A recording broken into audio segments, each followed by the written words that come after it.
हम इंसान ना बड़े वायर्ड होते हैं। हम सच को जानने के लिए दिन भर आंसर ढूंढते रहते हैं, गूगल पे, टीचर, गुरु के पास, बुक में। बट एक ऐसा आदमी जिसने 3000 प्लस लोगों के सामने खड़े होकर कहा, Truth is a pathless land and cannot be approached by any path whatsoever, by any religion, by any sect.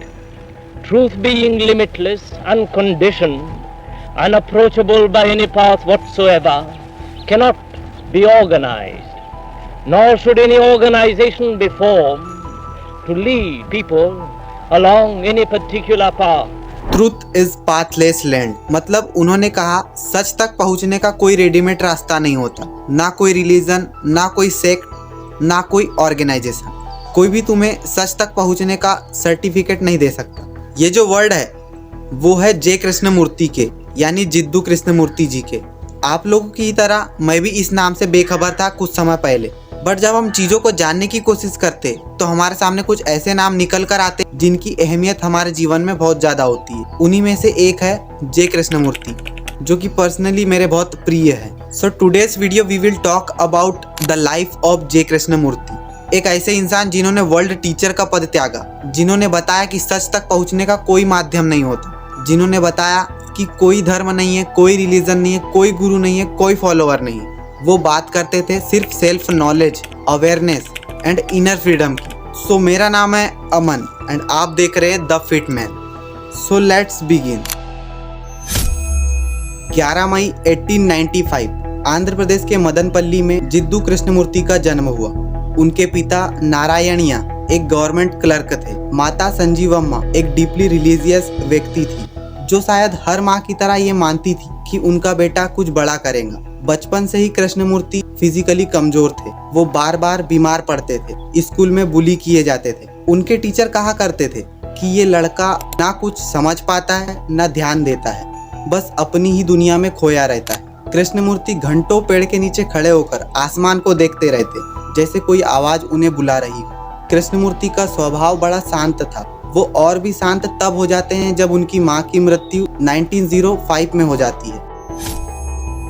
अब साल आता है 1909। जिद्दू कृष्णमूर्ति के लाइफ का टर्निंग पॉइंट। आद्यार बीच मद्रास पर कृष्णमूर्ति खेल रहे थे। वहाँ उन्हें एक इंग्लिशमैन थियोसॉफिकल सोसाइटी के चार्ल्स लेडबिटर, जिनके बारे में लोग दावा किया करते थे कि वो भविष्य देख सकते हैं, उन्होंने एक लड़के को देखा और वो लड़का कोई और नहीं कृष्णमूर्ति थे। लेडबिटर कृष्णमूर्ति के बारे में कहते हैं, मैंने कभी ऐसा ऑरा नहीं देखा, कंप्लीटली प्योर, सेल्फिशनेस का एक कतरा भी नहीं। इसके बाद थियोसॉफिकल सोसाइटी की लीडर एनी बेसेंट ने कृष्णमूर्ति और नित्या को अपने साथ ले जाने के लिए उनके पेरेंट्स से बात करती है और एक एग्रीमेंट पर साइन करवाती है कि हम इन्हें गाइडेंस के लिए ले जा रहे हैं। इसके बाद कृष्णमूर्ति और उनके छोटे भाई नित्या को थियोसॉफिकल सोसाइटी की एनी बेसेंट द्वारा एडॉप्ट कर लिया जाता है। फिर कृष्णमूर्ति को लंदन भेजा जाता है। इलाइट स्कूलों में पढ़ाया जाता है। हाई लेवल की education, philosophy, meditation and western culture की ट्रेनिंग दी जाती है। इस बीच कृष्णमूर्ति अंदर से काफी उलझे हुए थे।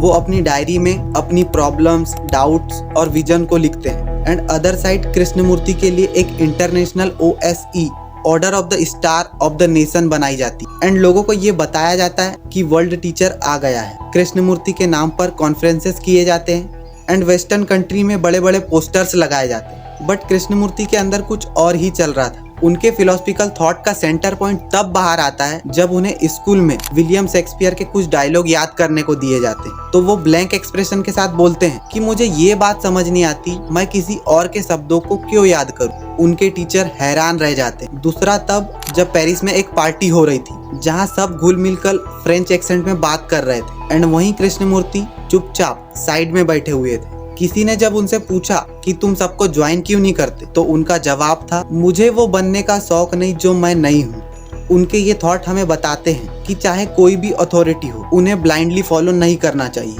एंड दूसरा, अपनी ऑथेंटिसिटी को बरकरार रखे, जैसे आप है वैसे रियल बने रहे। भारत वापस लौटने के बाद मद्रास के एक सत्संग में जब लोग उन्हें प्रणाम करने लगे तो कृष्णमूर्ति काफी अनकंफर्टेबल हो गए और उस दिन को अपनी डायरी में वो लिखते हैं कि लोगों को मुझ में फ्यूचर का एक भगवान दिखाई देता है, बट मुझे खुद में एक साधारण सा लड़का दिखता है जो निरंतर खुद को जानने का प्रयास कर रहा है। साल 1922 ओहायो कैलिफोर्निया। अब वो समय आता है जहाँ कृष्णमूर्ति नहीं रहे। कहा जाता है एक दिन कृष्णमूर्ति एक पेड़ के नीचे बैठे हुए थे एंड सडनली उन्हें एक तेज दर्द हुआ। उनका सिर, उनका स्पाइन, उनका पूरा शरीर झंझोड़ उठा और कई दिनों तक फीवर होता, शिवरिंग होती और बेचैनी होती। एंड एक दिन ये सब चेंज हो गया। उनके पूरे दर्द की जगह एक अजीब सी रोशनी ने ले ली। वो बाहर देखते तो उन्हें सारी चीज चमकती हुई दिखाई देती। कृष्णमूर्ति लिखते हैं, जो लड़का बाहर पेड़ काट रहा था वो भी मैं था, और उसके हाथ में जो कुल्हाड़ी थी वो भी मैं था, वो पेड़ भी मैं था, मैं सब में था और सब मेरे अंदर था। ये इमोशन उन्हें बार बार आता और उन्हें ये रियलाइजेशन हो चुका था कि सब कुछ मेरे ही अंदर है। यहाँ कृष्णमूर्ति अब बदल चुके थे। उन्हें वो क्लैरिटी, वो ट्रुथ मिल चुका था जो वो ढूंढ रहे थे। सन 1925 जहाँ कृष्णमूर्ति के छोटे भाई नित्यानंद की मृत्यु हो जाती है। नित्या की मृत्यु बहुत कम उम्र में हो जाती है। इसके बाद जेके पूरे टूट जाते हैं और हर चीज पर डाउट करने लगते हैं, चाहे वो धर्म हो, चाहे अथॉरिटी हो, चाहे भगवान हो, हर चीज पर। वहीं दूसरी जगह थियोसॉफिकल सोसाइटी उन्हें वर्ल्ड टीचर घोषित करने में लगी हुई थी।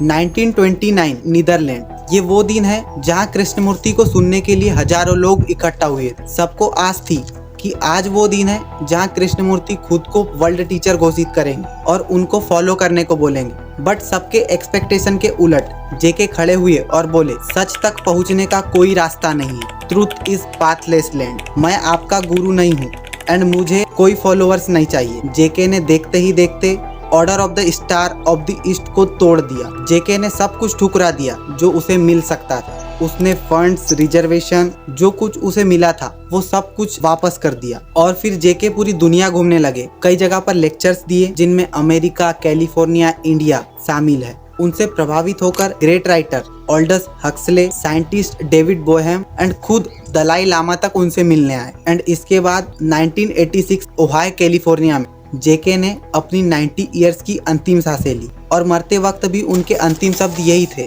कि observe yourself, understand yourself, everything is with in you, the truth is with in you.